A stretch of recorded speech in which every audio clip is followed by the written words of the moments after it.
Okay, what's going on, everybody? My name is Mangg.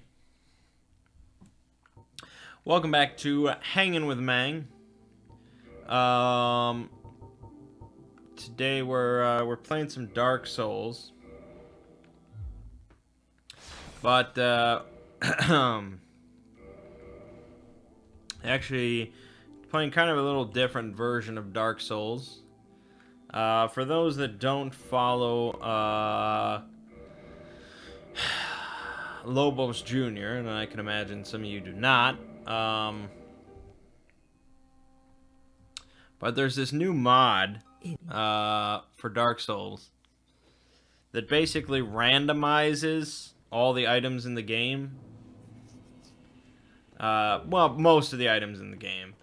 And this is not a new thing just for Dark Souls. I know there's a Link to the Past one that I've been wanting to try as well that randomizes a lot of the items. So that sounded pretty cool. And then he went a step further and did a kind of a challenge run of it where not only is everything random, but you also have to pick up every item that you see, and if it's a piece of equipment, you have to immediately switch over to it. So it's using what you see. And since it's all random, it could really be anything, and so it's kind of wild, and it's a very different way to play Dark Souls, and so I've been doing a bunch of test runs and failing, but it's fun, it's interesting. Anyways,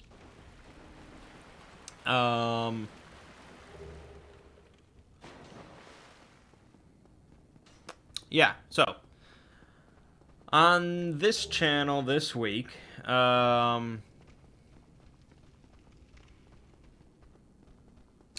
a lot of Dark Souls 3 Ring City stuff. I did finish the DLC fairly quickly. It really only took me a couple days.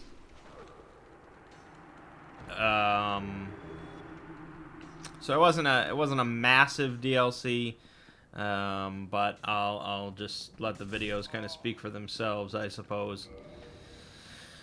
There was Dungeon World on Thursday, and that stream I think actually sounded good this time. I'm hoping.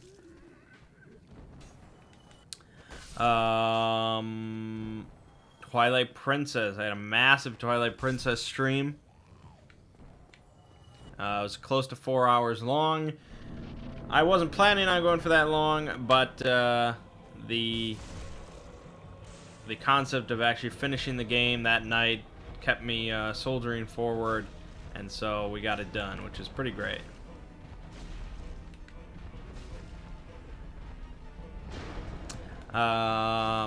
So I actually started recording Phantom Hourglass yesterday.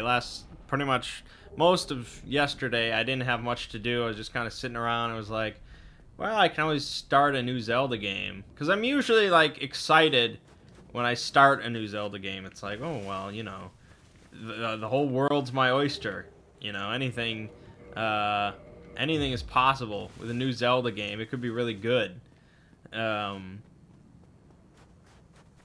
I'll kind of let the videos speak for themselves for Phantom Hourglass. But what I will say is that I'm about roughly halfway through the game now. I recorded a bunch yesterday. So I guess it's not that terrible. It's not great. It's not great. But it's not offensive to me. So I guess it's also very easy. It's a very casual game, so it's easy to just kind of glide through.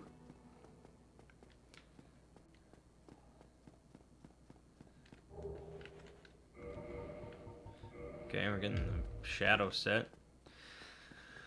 So, yeah, prepare for the rest of the Dark Souls 3 DLC, and prepare for a lot of Phantom Hourglass. There's going to be plenty of that coming.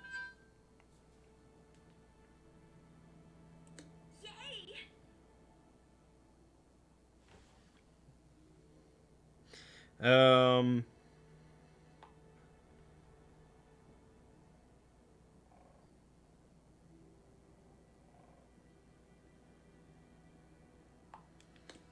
let's see.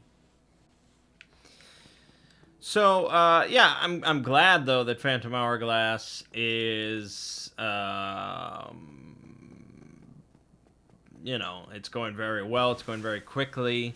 After that is Spirit Tracks, which is very similar in gameplay, supposedly, to Phantom Hourglass. I'm hoping it's just as simple and easy, because that would be nice to just kind of burn through that as well.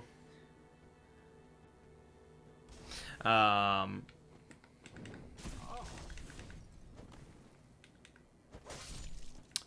and then we have Skyward Sword, which obviously is going to be a bit bigger, but I'm actually interested in that one. That's one I know the least about.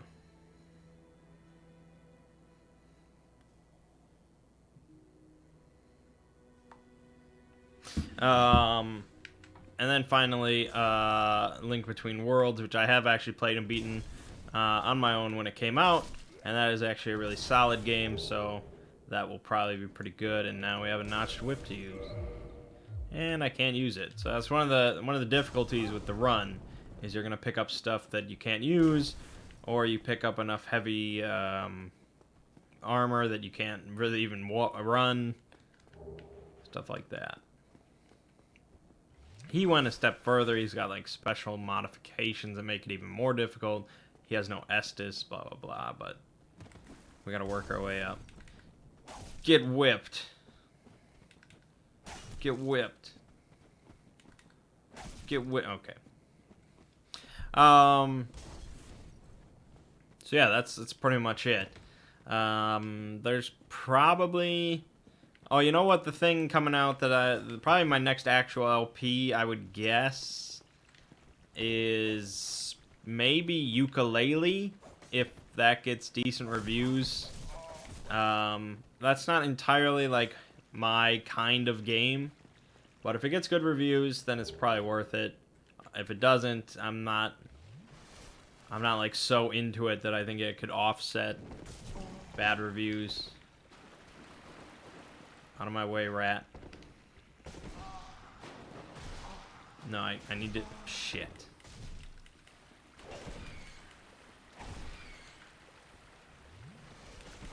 I have to get in there. I have to get that item. Fine, I'll lead you out. Let's go. This is just a shit show now. Other than that, I don't know. I don't know what's really coming out. We got kind of all of our huge games.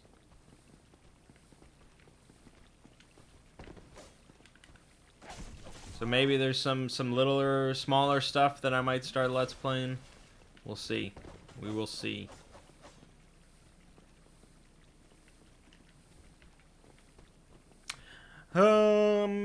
Yeah. On the Exploring series, on Monday, I published the lightsaber video.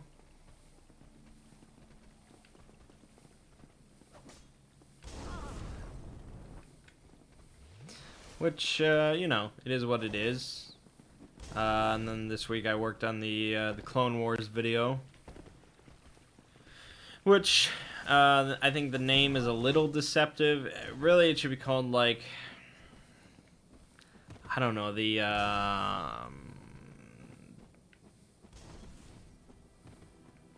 invasion of Naboo and the build-up to the Clone Wars, but that's a bit lengthy of a title. I'm sure some people would want me to actually, like, summarize the entire Clone Wars and all, like, the major events, but it's so massive. I mean, the television show just added so much to it that it's almost unfeasible for me.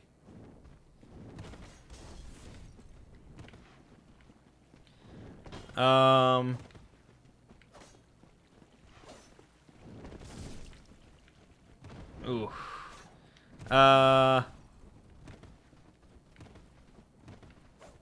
I also finished work and published the My Little Pony video on April Fools. So that will most likely end up being my most disliked video of all time, which I guess is good when you think about it. I think when I first posted it, people just were not sure if it was a joke or not. I think, you know, April Fool's kind of sneaks up on people. Like, if you're the first prank that they see that day, they might forget that it's April Fool's and be like, what the fuck is this? Which definitely some people were. Other people did catch on right away. And so, as time went on throughout the day, people looked and they saw all the April Fool's comments and stuff like that, and they're like, oh, April Fool's, right.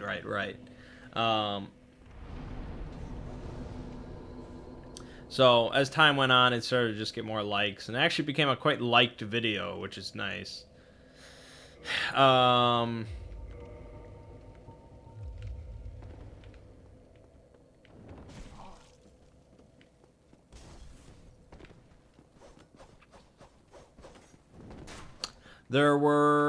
did lose a good number of subscribers, I guess. I mean, I lost more subscribers with that than I likely ever will until maybe next April Fool's.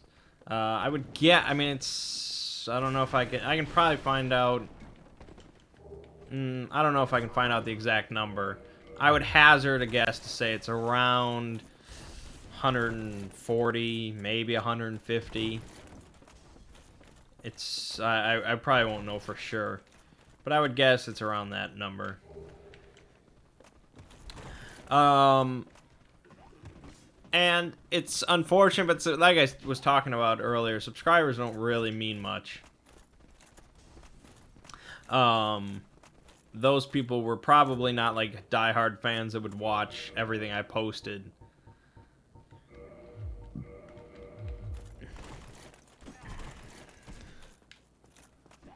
I'll kill you with my armor. Shit, he's really just...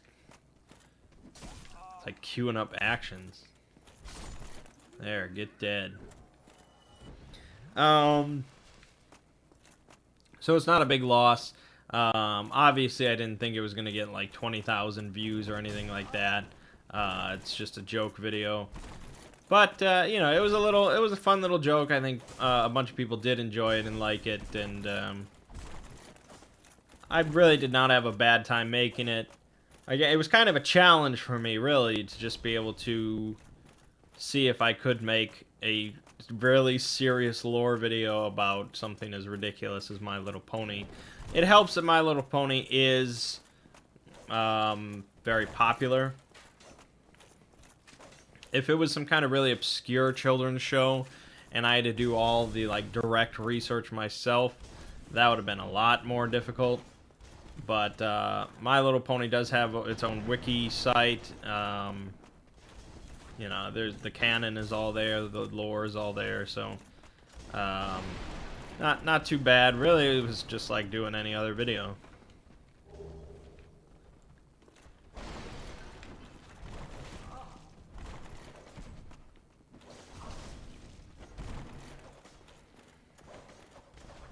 And it's not like, you know, I'm like horrified by My Little Pony or just like it traumatized me or anything like that. It's just a fucking kids show, you know.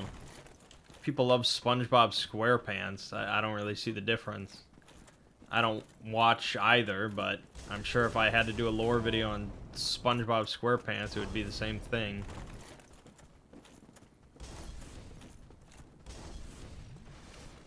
Maybe I'll do that next April Fool's.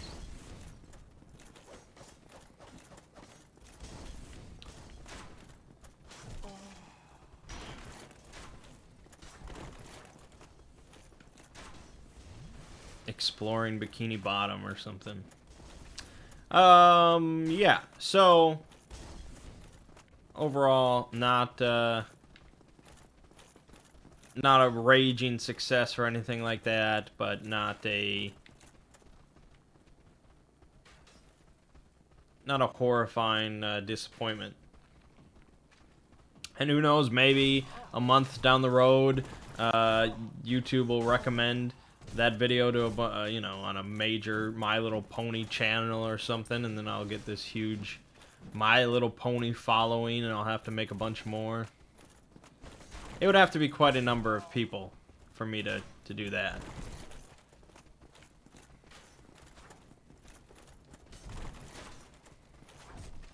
Out of my way. I got shit to do. What are you fools doing?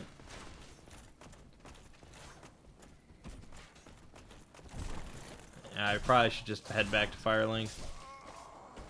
Okay.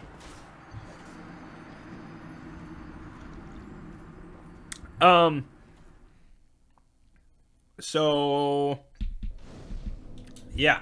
So now really what I have to do, problematically, is I have to start working ahead for when I'm on my 3-week vacation. I have to have 3 videos ready to go before I leave in June.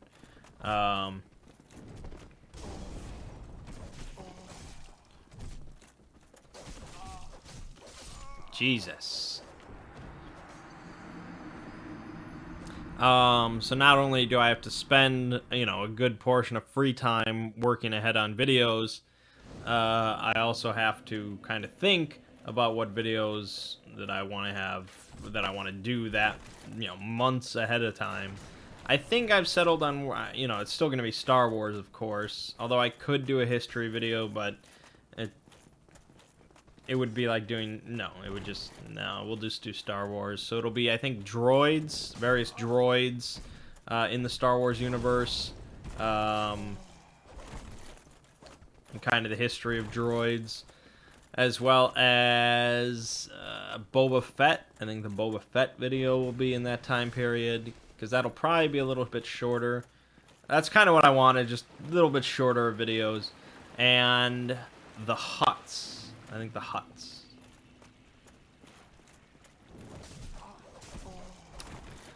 So of course there's Jabba the Hutt, who is the most well-known. But the Hutts, you know, they got this whole species. They control a sizable portion of the galaxy. You know, they're like the biggest crime organization, really.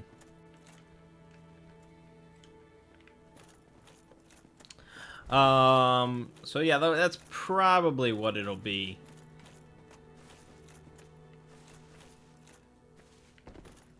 And, you know I can kind of work on a couple videos at the same time, because that's pretty much what I did with My Little Pony and the Clone Wars this other week.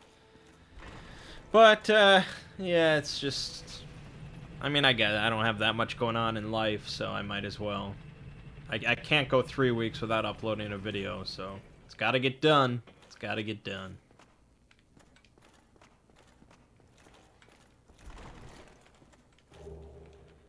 Dragon scale. Yeah. So Monday, we played some Arcadia Quest. Now, what was going on was we pretty much had the final scenario. Oh, shit. Damn it, that sucks. I hope I get another weapon real quick. Did I skip one? I skipped one.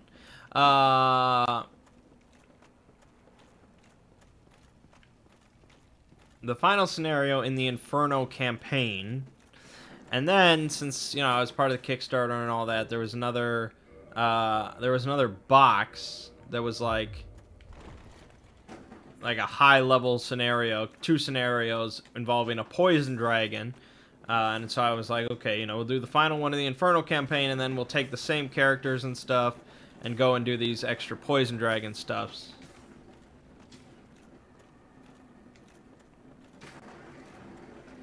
Can you stop?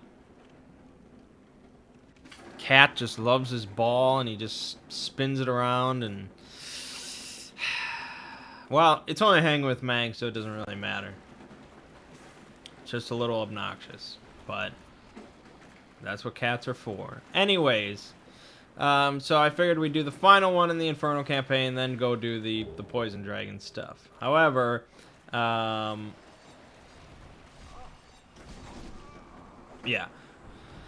What ended up happening is basically they were all getting kind of sick of Arcadia Quest because we've been playing a lot of it. And really, you know, like I said, we don't have many board game days. We don't have many occasions in which to play board games. And so...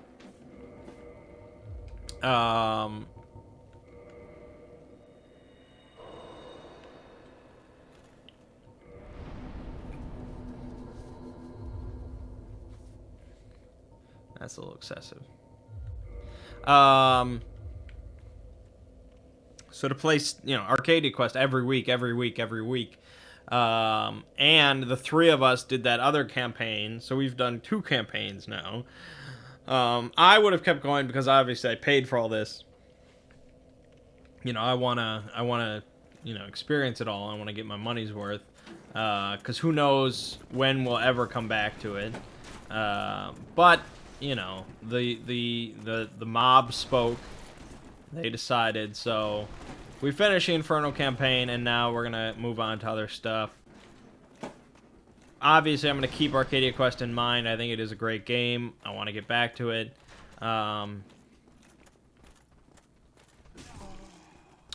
But for now, we're gonna switch over to some other stuff. Like I think tomorrow we're playing Cthulhu Wars, which should be very good. I want to get back to Scythe again. That was a big game. Cry Havoc, a bunch of stuff, recent games that I've picked up, so on and so forth. Like Mechs vs. Minions, who knows when we'll ever get back to that shit. But it is what it is. Demon's Catalyst. Well, I guess I can hit things with that. Maybe I can't. Shit. There we go. Oh my god, you can hit things with that. Alright, good. God damn it! Fuck. Well, that was a short-lived dream, wasn't it?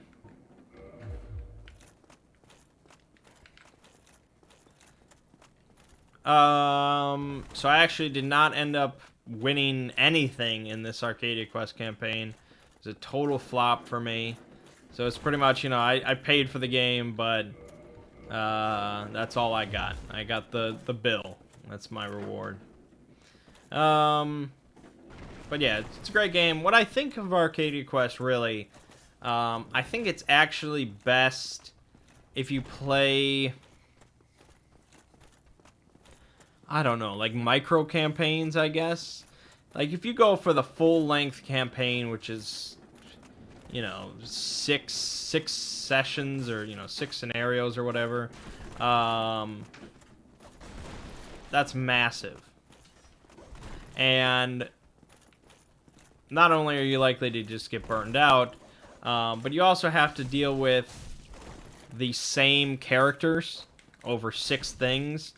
And I think it's better to just kind of switch up your characters and keep trying different things and new things. And I think it's really great in small bursts. Which is true for many, many board games.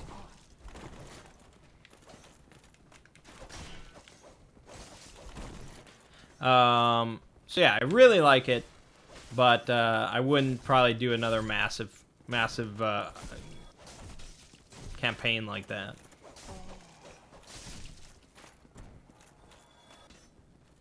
I don't know, I'm just hoping for some sort of random drop from these guys.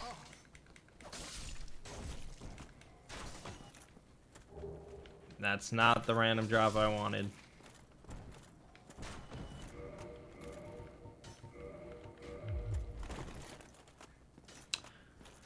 So, yeah, that's that. I imagine if we do start up another kind of campaign-type game, it'll probably be Descent.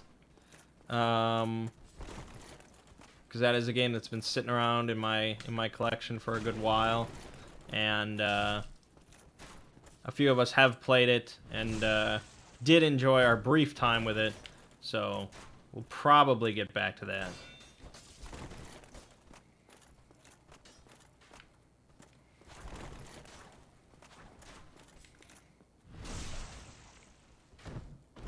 What game is this? Dark Souls?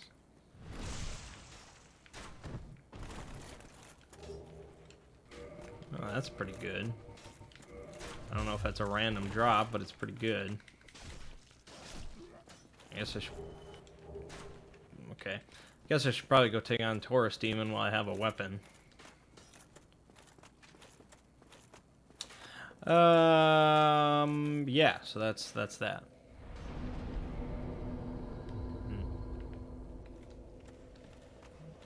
I guess I shall talk about Dungeon World then.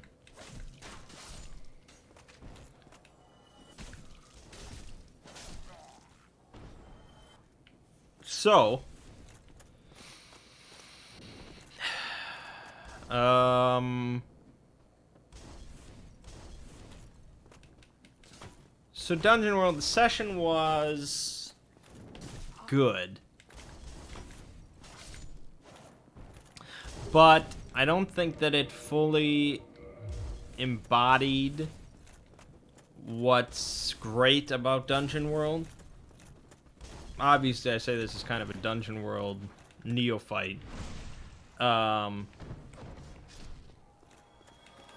it kind of, you know, the main idea behind Dungeon World is that it's kind of shared world building and shared story building. And so, you know, especially for the first session, you know, the campaign just starts. You're meant to just be thrown into a situation, and really nobody knows where it's going. You know, if you do a one-shot, the DM probably has some concepts that he wants to get in there. He has some idea of a resolution. But if you're just starting a fresh campaign, it's meant to be just very open-ended. Nobody knows where this is going. Not even the DM. And basically, Ziggy did not embrace that idea. He basically slipped back into his D&D mentality. And so he showed up with maps. He showed up with a very solid concept. I think he did go a little bit with as far as I mean, he didn't go overboard with planning. It wasn't anything like that. Like, he really had no idea what was going to happen, but he planned a little bit more than he should have for a first session. Like, literally, from what I understand, your first session should just be like, you're in the woods, there's a Hydra lumbering towards you, and you might ask the players some questions of, like, why are you in the woods? You know, what does the Hydra want? You know, what are you looking for? Something like that. But really, the DM has almost no idea what's going to happen, and the players really have no idea what's going to happen, and that's how it's done. So I'm not... Like I said, it was a good session. I think we all enjoyed it. But it was not really... Like, we could have done that session in D&D 5th edition. We could have done that thing in 4th edition. We could have done it in Pathfinder. We could have done it in anything, and it would have been pretty much the same. And that's not really the point. So, basically, the session was...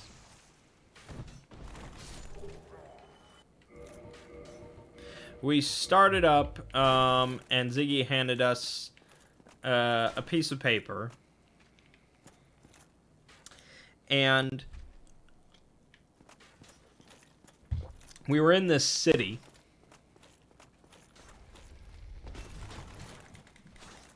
And suddenly, a good chunk of this city basically tore itself away from the rest of the city and flew 10,000 feet up into the air.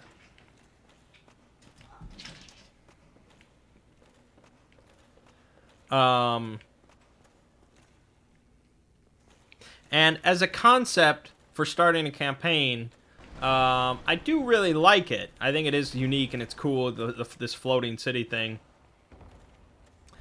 Um, and I guess I can understand him planning a map of the city because it is going to be used. Um, we are going to be in the city at the start. There's nothing really going to stop that, so might as well have a map ready. I get that. I guess really the problem comes from not enough happened in the city. He started us out with basically standing in front of this angry mob that wanted food, and this inn that we were in was hoarding food and charging exorbitant rates. And so it's like, okay, that's a potential conflict. But we immediately calmed down the mob, and we made friends with everybody, and everything was cool and peaceful. Um, and so then the session went on, and basically we were concerned with, um, you know, growing food for the people now that they lived in the sky, and stuff like that. And later on, we did start to think about, like, what is responsible for this, and how was this done, and who did this, and how do we get down again, and stuff. But, as we got to play our characters. And yeah, my character is, of course, very curious about how this is possible and who did this and all that and how do we get down. But my character is also pretty pragmatic, and so he would think, well, maybe we'll never get down. We have to start thinking about, feeding all these people. And this portion of the city, like the center of this city, they're not fitted to grow their own food or anything like that. Like, they have stone pavement everywhere and all that. And so I'm like, okay, we have to start ripping up the pavement, and we have to get to the dirt underneath the stone, and we have to, start growing food, take some of the storage, and get some seeds, and start, farming. And so most of the session was us kind of thinking about that.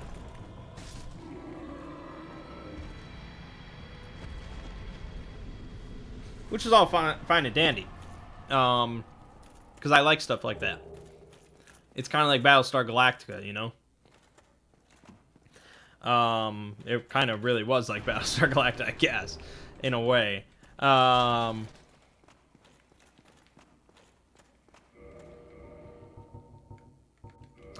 so, like I said, I like it, and that's why I chose to do it as my character. I wouldn't just sit there and do stuff for a whole session that I didn't enjoy. The problem comes from Ziggy just kind of stepping back and just, I guess acquiescing. Just kind of not responding, but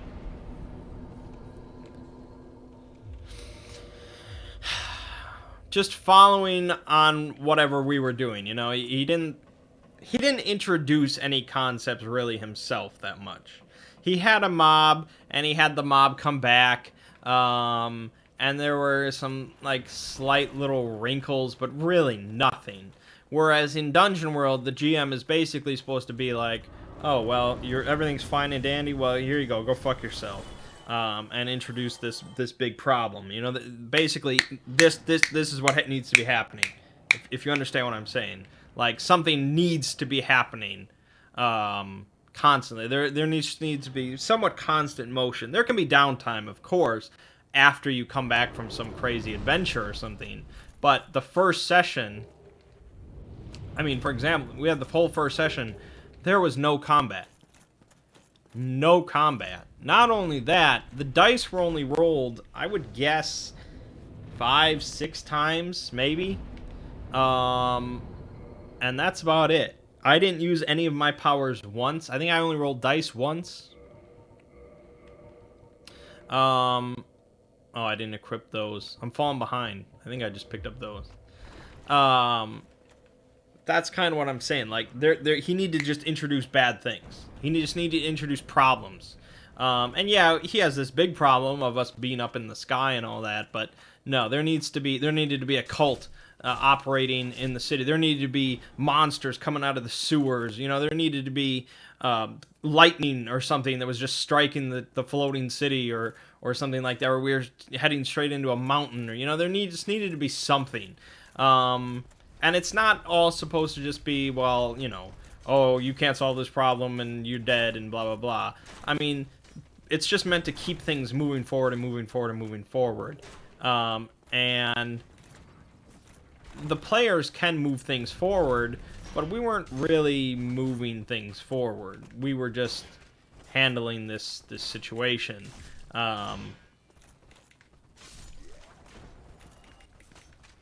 And he said there was some talk about in like 2 weeks' time in game we would maybe hit some mountains, but that's like, no, you needed to have something coming out of the sewers or something like that.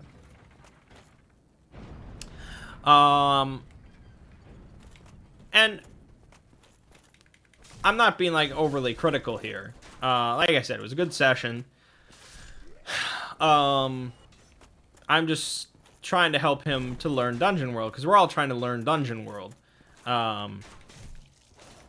And because we all want to enjoy Dungeon World, we want to embrace it. We don't want to just be playing D&D. We picked Dungeon World for a reason.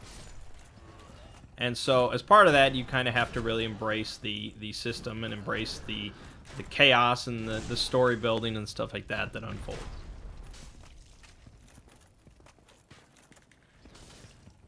So anyways, yeah, basically there isn't too much to talk about, because mostly it was about us. It was about me kind of getting the farming situation handled. The mayor was not really receptive, because he's one of those just fancy dandy mayors that just loves his comforts and doesn't want to part with anything and just assumes this will all blow over, and it's just like, no, you fuckwad, I gotta take care of this. So there might be a coup d'etat next time.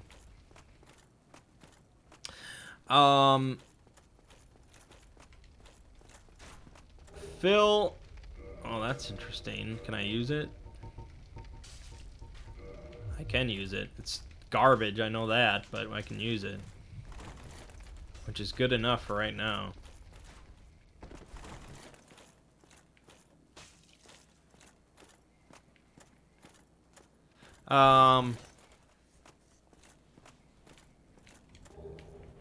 Ah, shit. There's the fat roll.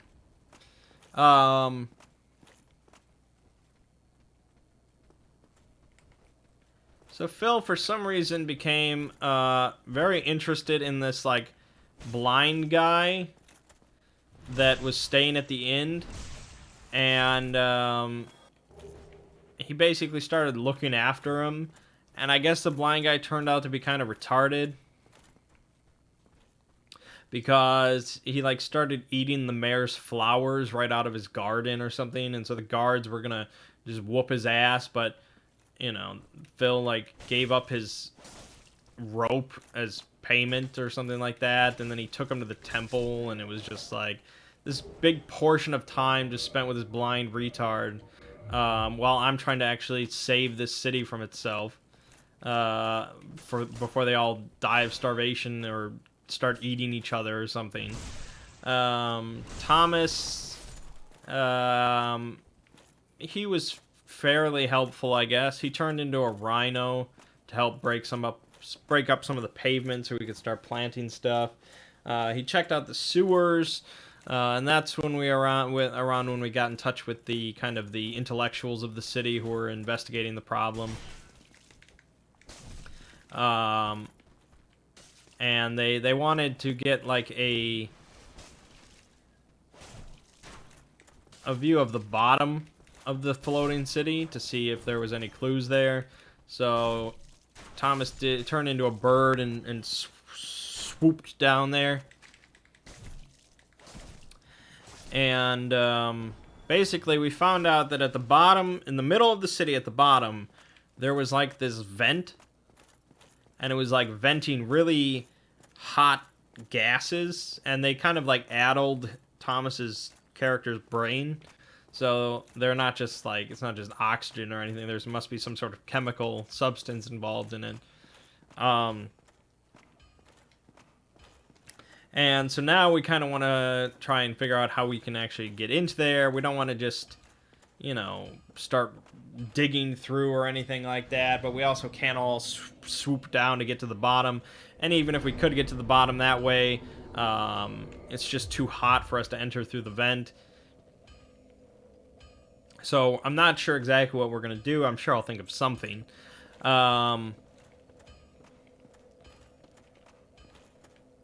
And that's pretty much where we left off.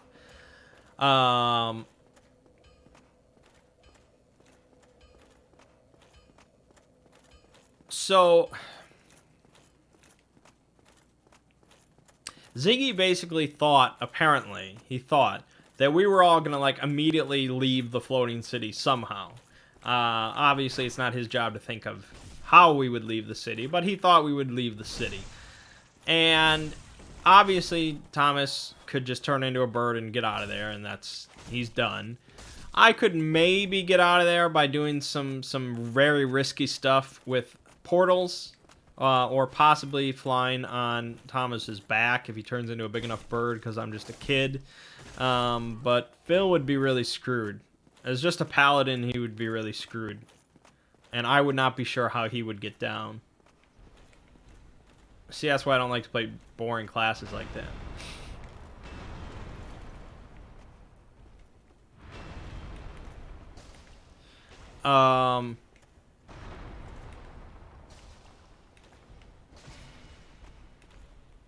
But, even if we could all get down, it wouldn't really be in our character's nature to just ditch all these people and say, ah, well, screw you. We're all pretty much playing good people. Fuck. Oh, wow. Okay, well, I can still move, so that's good. So we're gonna help solve the problem. We're gonna get these people out of here safely. I don't know how yet, but we'll do it. But you know, we had a discussion after the session, and so I think Ziggy has a better understanding of what he should be doing for Dungeon World and things like that. It's a learning process when you're learning a new system, especially one that's really kind of different as Dungeon World is meant to be. Even though the problem stems from having a clear understanding of Dungeons and Dragons and running Dungeon World as if it was Dungeons and Dragons. So, it's quite likely that next time there's going to be a lot more wrinkles in the system, right, in the situation. So, which is exciting, because that's what's fun for me. I really like that, of just having problems and, like, well, solve them. Fix it. Fuck.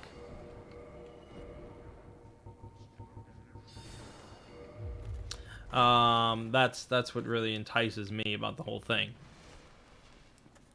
So, like I said, good session. I had fun. I wanted to keep going. I wanted to keep solving the farming problem and check out this vent and find out what's going on and all that. But,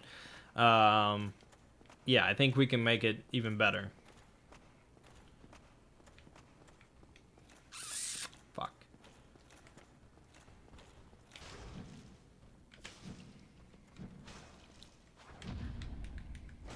Damn it. Damn it.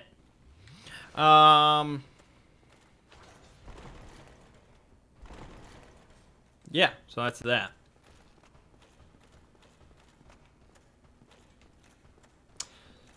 So, God,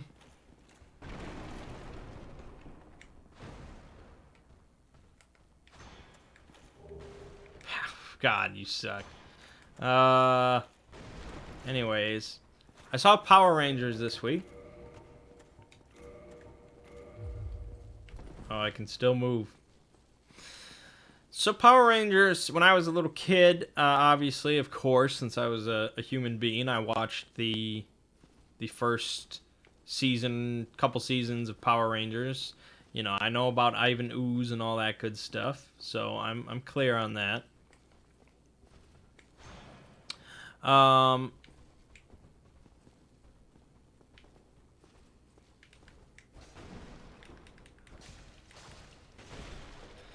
but you know, I've pretty much forgotten about Power Rangers over the last 15, 20 years or so. Um,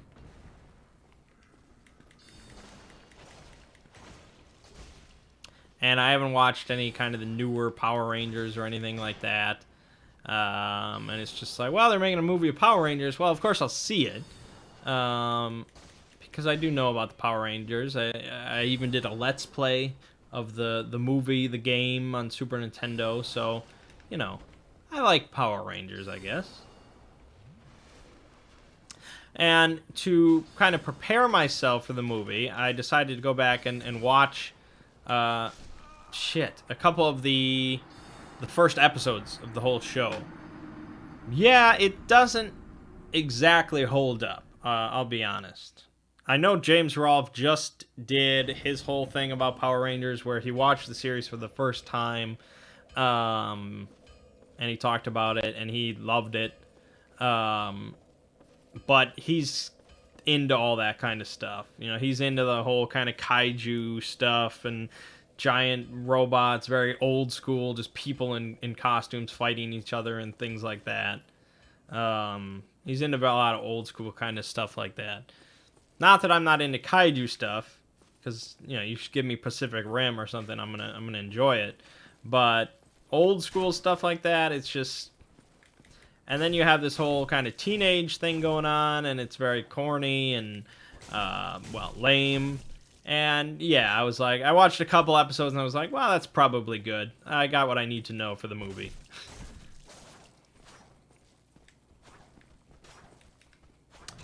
So, the movie itself,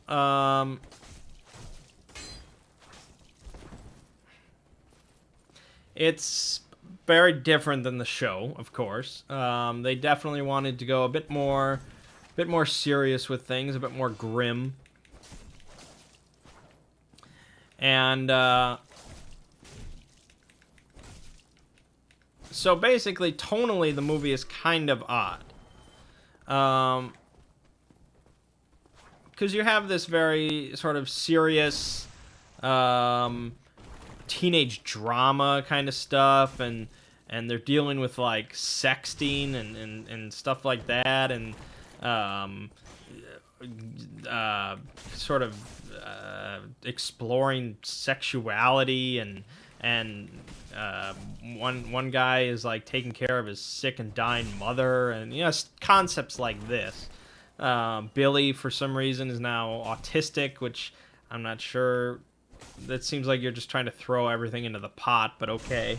You're dealing with a lot of these kind of serious concepts, and then it's like, oh yeah, Power Rangers, right? You're fucking Power Rangers.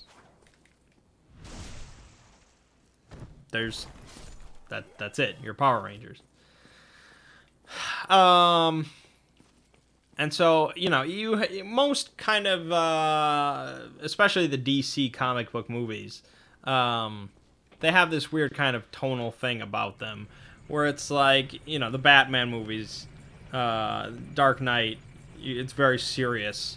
It's very grim and dark, and there's a lot of these dark concepts going on and things like that.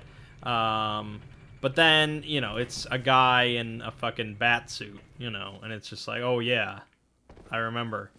It's like that. But perhaps even more so. Because it's Power Rangers. I'll say it wasn't bad. It wasn't a bad film. If they came out with a sequel, I would watch it. I don't think they'll get a sequel, but there you have it.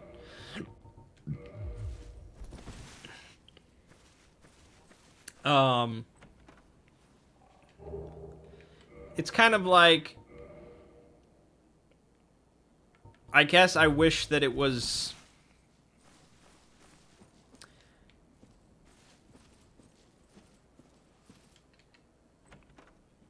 I guess I wish it was either more corny, and it just went like full Power Rangers, or it was a bit more serious of an endeavor.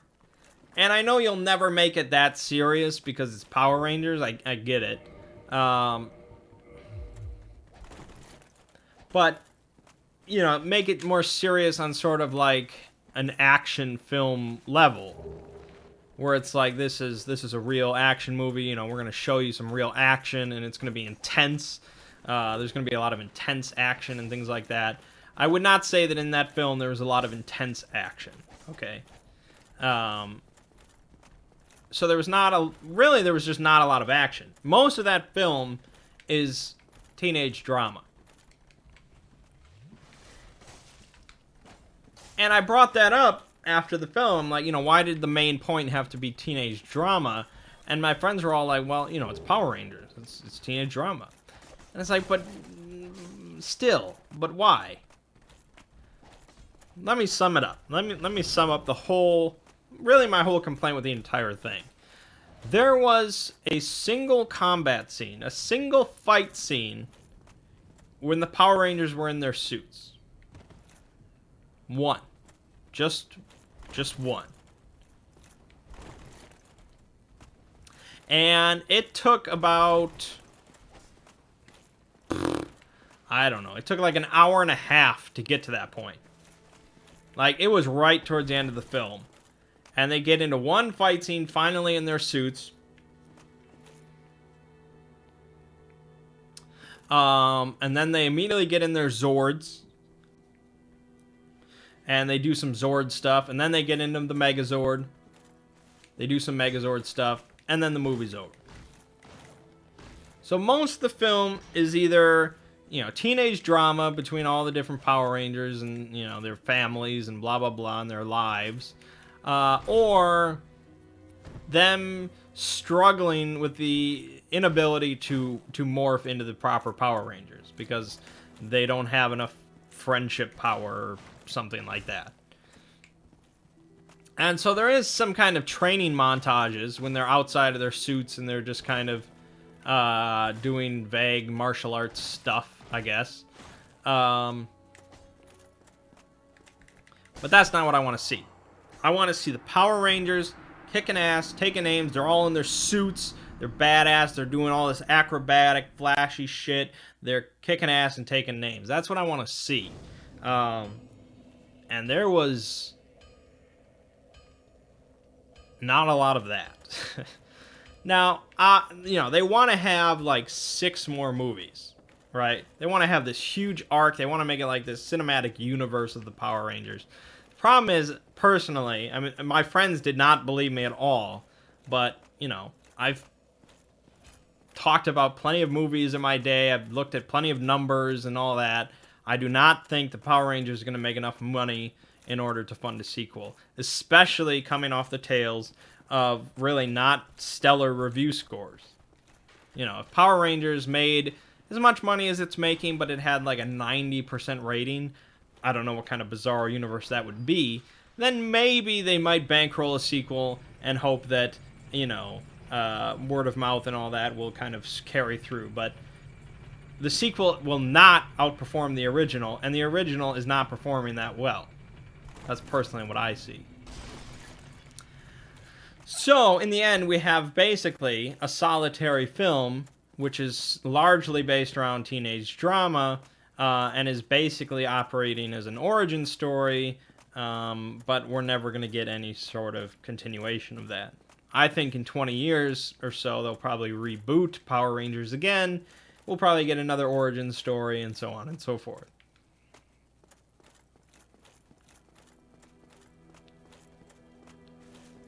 Like I said, I didn't hate the movie. I don't regret going. And it's not like Power Rangers is this huge just wealth of potential for me as like, wow, this could have been such an incredible, mind-blowing movie.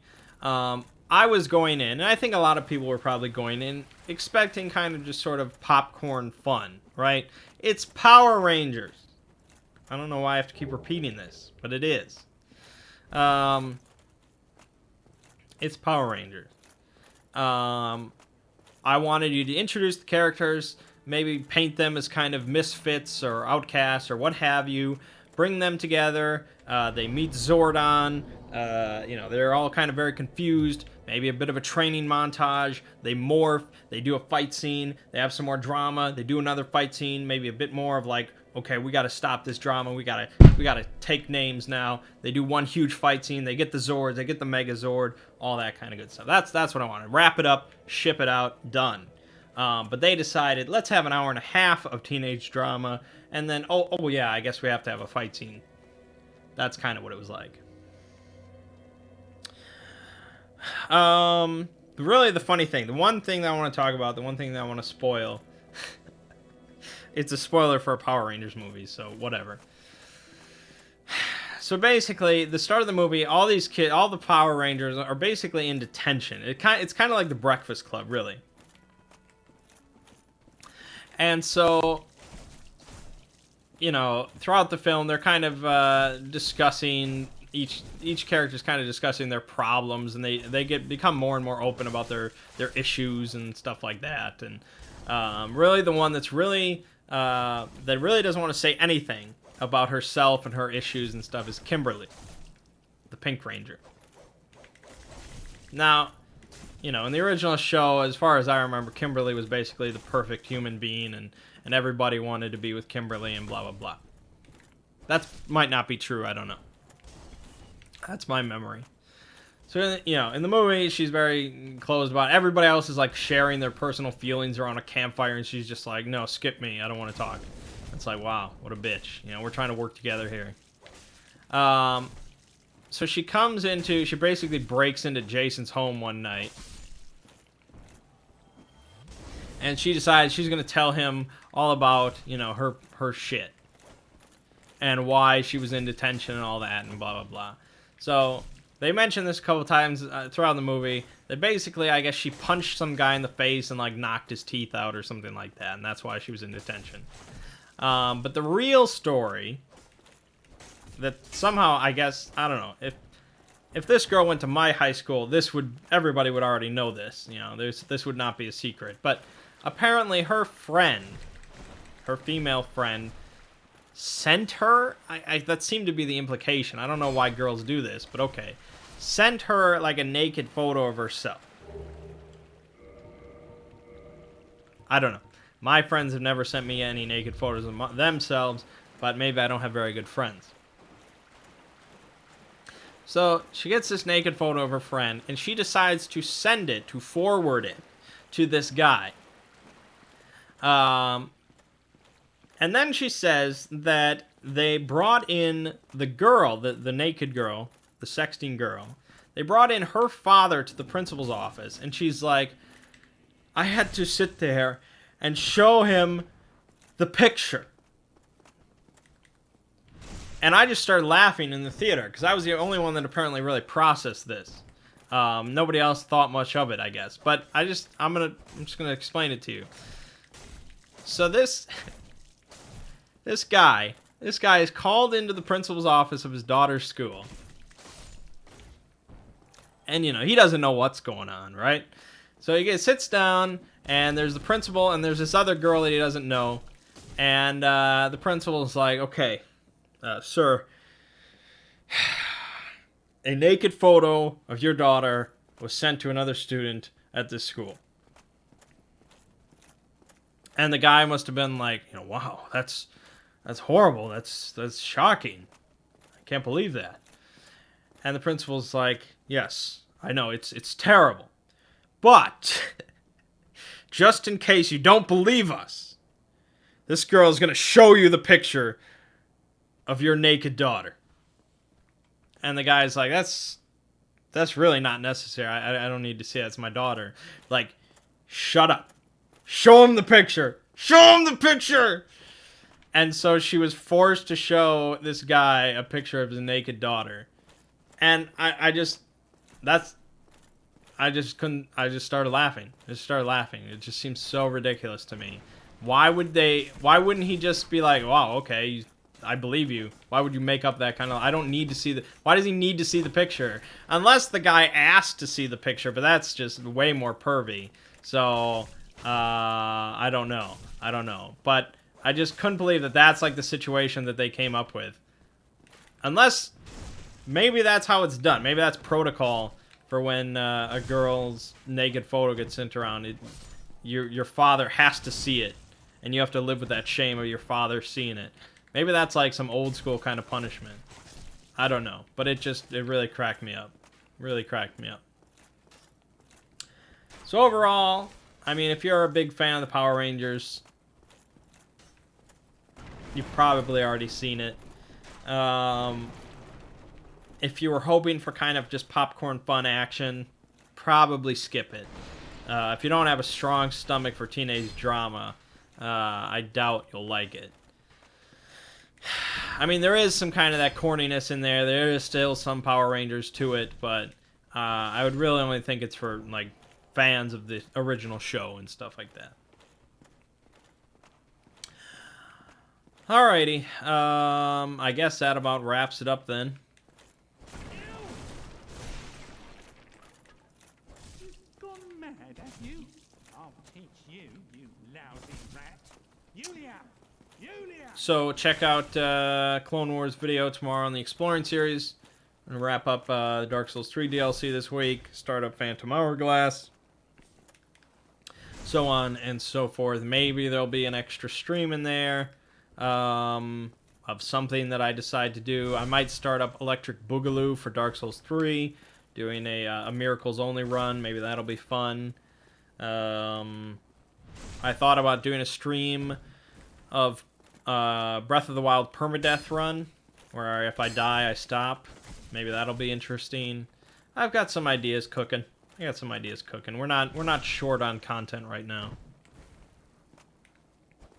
But all right. My name is Mangg. This has been Hanging with Mangg. I'll see you fine folks next week.